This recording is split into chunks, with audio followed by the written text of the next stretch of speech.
Builder association of India (BI) की ओर से आज नई दिल्ली के भारत मंडपम में आयोजित वार्षिक बिजनेस मीट में भारत सरकार से एक अलग से मंत्रालय बनाए जाने की मांग की गई। इस मंत्रालय के बनने से बिल्डर और उपभोक्ता दोनों की समस्याओं का समाधान होने की उम्मीद है। इस दौरान न्यू लेबर कोड और कंस्ट्रक्शन सेक्टर पर इसके प्रभाव विषय पर एक सम्मेलन भी हुआ, जिसमें वक्ताओं ने सरकार द्वारा प्रस्तावित 4 नए लेबर कोड के प्रभावों के बारे में अपने विचार रखे। सम्मेलन को भारत सरकार के पूर्व लेबर कमिश्नर डॉ. ओंकार शर्मा ने मुख्य वक्ता के रूप में संबोधित किया। उन्होंने नए लेबर कानून के लागू होने के बाद श्रमिकों और मजदूरों को मिलने वाले फायदों और नुकसान पर बात की। साथ ही निर्माण क्षेत्र से जुड़े लोगों पर इसके प्रभाव पर भी चर्चा की। नॉर्थ बीआईआईएमएम उपाध्यक्ष राजीव गोयल ने उम्मीद जताई कि नए कानून आने के बाद कंस्ट्रक्शन बिजनेस से जुड़ी कंपनियां अपने कर्मचारियों को और अधिक सुविधाएं दे पाएंगी। सेमिनार में दिल्ली सरकार के deputy labour commissioner Shashi Bhushan और एलईएक्स अलायंस के managing partner advocate Jeetesh Pandey ने भी अपने विचार रखे। टेक्निकल सेशन में code on industrial relations, occupation safety, health और working conditions code, code on wage, कानूनी नियमों में मुख्य बदलाव और वर्कफोर्स क्लासिफिकेशन पर लेबर कोड के प्रभाव जैसे जरूरी मुद्दों पर चर्चा हुई। दिल्ली सरकार के संयुक्त श्रम आयुक्त डॉ. रति सिंह फोगाट ने 4 नए श्रम कानूनों के अनुपालन और कार्यबल वर्गीकरण पर विस्तार से प्रकाश डाला। कार्यक्रम का संचालन सुप्रीम कोर्ट की वकील डॉ. शुचि भारती ने किया। कार्यक्रम में हरियाणा बीआई के स्टेट चेयरमैन प्रेम खमेसरा, बीआई के पूर्व अध्यक्ष रामनिवास गुप्ता, नॉर्थ बीआई के उपाध्यक्ष Ram Avtar, Lal Chand Sharma, trustee Amit Pasricha, state chairman Delhi BAI Ved Khurana, पूर्व चेयरमैन दिल्ली और chairman CPWD and PSU coordination committee आदि उपस्थित रहे। नमस्कार, मेरा नाम राजीव गोयल है। मैं बिल्डर्स एसोसिएशन ऑफ इंडिया का immediate past vice president north हूँ। आज हम लोग ये सबमिट कर रहे हैं on the new labour codes. Purpose conference का ये है कि जो भी लॉज में चेंजेस हुए हैं उसके बारे में हम अपने मेंबर्स को अवगत करा सकें। क्या चेंजेस आए हैं? जी, चेंजेस आए हैं जिसमें बीसी जो हमारे पुराने 29 लॉज थे उनको मर्ज करके 4 कोड में डाल दिया गया है। उसकी डेफिनेशंस में बहुत ज्यादा कंसिस्टेंसी आई है। पहले क्या था कि किसी कोड में किसी एक्ट में कोई डेफिनेशन थी, किसी एक्ट में कोई डेफिनेशन थी। उसको हमें सरकार ने इन 4 कोड्स के माध्यम से सिंप्लीफाई किया है।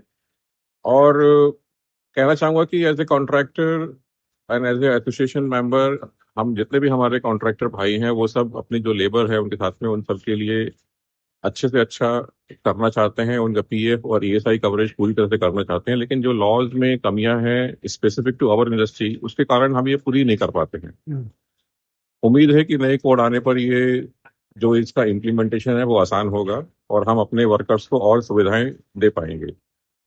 पहले जो लेबर लॉ था उससे क्या नुकसान हो रहा था या? नुकसान नहीं हो रहा था, जो लेबर है उसको उसका बेनिफिट नहीं पहुंच पा रहा था। इससे उसको ज्यादा बेनिफिट मिलेगा जी। और ये मैं कहना चाहूंगा कि हम जितने भी हमारे कॉन्ट्रैक्टर भाई हैं वो सभी चाहते हैं कि जो लेबर उनके लिए काम कर रही है, क्योंकि हम उन्हीं के बेस पे सारा काम कर पाते हैं, तो हम चाहते हैं कि उनके भले में या उनके रख रखाव में या उनकी सुविधाओं में कोई कमी ना हो। लेकिन कानून ऐसे थे कि पैसे भी खर्च हो जाते थे और उनको बेनिफिट नहीं पहुंच पाता था। ये बीच में देश भर से बिल्डर से जुड़े लोग आए हैं, उनसे बात करने के बाद से क्या लगा कि सबसे बड़ी समस्या क्या है और उसको लेकर के सरकार को एक पहल करनी चाहिए? सबसे बड़ी समस्या हमारी यहाँ पर है कि जो हमारी कंस्ट्रक्शन लेबर है वो बहुत माइग्रेटरी नेचर की है। वो बहुत लिमिटेड समय के लिए आती है और आगे किसी दूसरे साइड पे चली जाती है। तो उसके जो बेनिफिट्स उस दौरान एक्रू करते हैं वो उन तक पहुंच नहीं पाते हैं।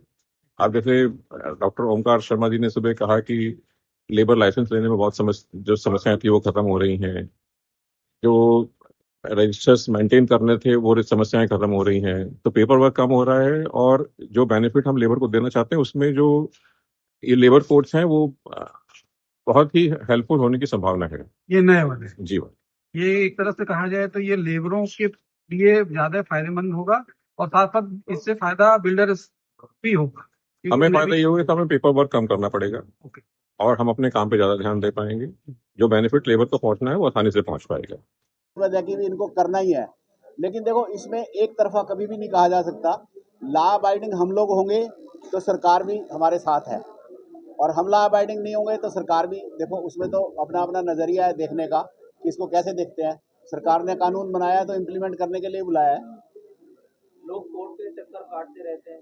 वो तो एक दुखद पहलू है हमारे देश का, कोर्ट के चक्कर काटना। और अच्छा, उसमें और कुछ भी नहीं होता तो रोस्टर चेंज हो जाता है कभी। एक एक 10-10 साल हो गए, 15-15 साल हो गए। हमारी कंस्ट्रक्शन इंडस्ट्री को सबसे ज़्यादा तकलीफ है कोर्ट से ही है, जो आपने बड़ा दुखती रग पे हाथ रखा है मेरे, कि भी कोर्ट में आर्बिट्रेशन केस डिसाइड हो जाता है, फिर उसके बाद कोर्ट में चैलेंज होता है। अब कोर्ट में चैलेंज को आप विश्वास नहीं करोगे, 10 साल में एक डेट भी लगती है किसी किसी की, डेट पे डेट, सुनवाई नाम की कोई चीज ही नहीं होती है। सरकार से हम चाहते हैं कि सरकार जैसे आप मेरे से कह रहे थे कि भी अपना कानून बन जाता है, लेकिन वो नहीं होता। हमारा एक इसमें आर्बिट्रेशन में एक चैलेंज होता है 34। अब 34 का लिमिटेशन दिया हुआ उन्होंने कि ये 6 महीने खत्म करना है, लेकिन मैं आपको ज्वलंत उदाहरण दे सकता हूँ 10 साल 15 साल के भी, जिसमें और कुछ नहीं है, कभी सुनवाई नहीं हुई, कभी जज बदल गया, कभी कुछ हो गया, और 15-15 साल से भी चल रहे हैं वो। अगर सरकार इसकी तरफ थोड़ा सा ध्यान दे और एक 34 को ये खत्म करें, और खत्म करने का मतलब क्या है, आर्बिट्रेटर उन्होंने अपॉइंट किया, उसने अवार्ड किया, फिर उसको चैलेंज करने का मतलब नहीं है। चलो चैलेंज करे तो कोर्ट को थोड़ा ध्यान देना चाहिए हमारी तरफ। हाँ, रेरा पे जो सवाल उठाए हैं, कोर्ट ने सवाल उठाए हैं, बिल्कुल ठीक है। तो वो उसको अगर गहराई से, लॉ तो बन गया था, ऐसा नहीं है, लेकिन उसमें क्या हुआ था, 500 गज से नीचे वाले उसमें है ही नहीं, या और जो 500 गज वाले भी हैं उनके ऊपर बंधन है। अब 500 गज वाला एक बिल्डर और 1000 मकान बनाने वाला, 1500 मकान बनाने वाला बिल्डर, बहुत फर्क है उसमें। 500 गज वाले को तो पता ही नहीं होता कि करना क्या है, और वो उस पर भी वही है, उस पर भी वही है, रेरा है। और कुछ तो इसमें जो रेरा की परेशानी हुई है, ये पहले बिल्डर और बैंक्स दोनों का, वो भी सरकार उसमें भी बहुत नाराज है, कोर्ट उसमें भी बहुत नाराज है कि भाई आपने दोनों ने मिलकर लोन पकड़ा दिया किसी को, उस बेचारे को पता ही नहीं है, और घर उसको मिला नहीं, और लोन की किस्त उसको देनी है, सिबिल उसका खराब हो रहा है। ये बहुत बड़ी समस्या है। और मतलब जिनकी जीवन भर की पूंजी लगी होती है मकान पे, वो लोग भी जूझ रहे हैं उससे सबके। अच्छा, फिर उसमें एक सिबिल खराब हो जाता है, आपको कोई और लोन नहीं मिलता। मकान लेने वाले, देखो मकान लेने वाले को क्या है, अंशियस होता है, वो उत्साहित होता है कि मेरे को मकान लेना है। कुछ उसको बिल्डर समझाता है भाई तू ले ले, तेरे को पैसे नहीं देने, जब तक तेरे को हम पोजेशन नहीं देंगे तब तक तेरे से पैसे कोई नहीं मांगेगा। वो बैंक भी समझा देता है जी ले लो, साइन कर रहे होते हैं। अगर मैं गारंटी करता हूँ यहाँ जितने भी लोग खड़े हैं, अगर आप पूरा का पूरा उनका बैंक का पेपर पढ़ लोगे ना तो कभी साइन नहीं करोगे। मतलब नेक्सस मैं तो नहीं कहना चाहता नेक्सस है, पर है तो सही आप जो कह रहे हो। नहीं, कोर्ट में ना जाने के लिए हाँ बिल्कुल क्रिएट कर सकते हैं। हाँ हाँ,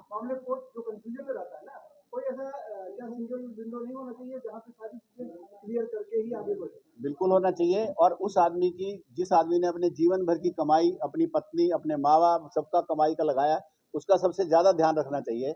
जबकि कोर्ट के भी ऐसे ऑर्डर हो जाते हैं कई बार कि वो आदमी आत्महत्या करने तक को आतुर हो जाता है कि भी मैं क्या करूं, अब 50 लाख आत्महत्या की है लोगों ने, आप तो कह रहे हैं कि आतुर हो जाता है, लेकिन बहुत से लोगों हाँ, ने आत्महत्या की है।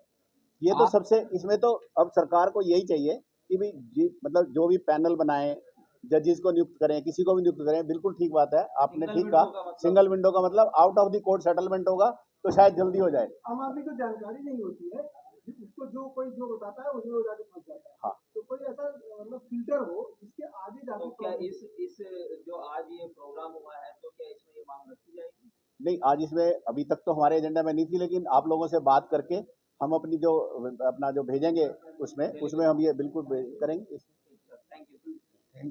को क्लियर नहीं है, लेकिन अभी जो थोड़ा बहुत हम लोगों ने एक्सपर्ट से सुना है तो उससे ये लग रहा है कि सरकार की तरफ से जो कानून बनाए गए हैं उसमें इस पर्टिकुलर एम्प्लॉयमेंट कैटेगरी एम्प्लॉयमेंट की जो टिपिकलिटी है उसको ध्यान में अभी और सरकार को रखना ज़रूरी है।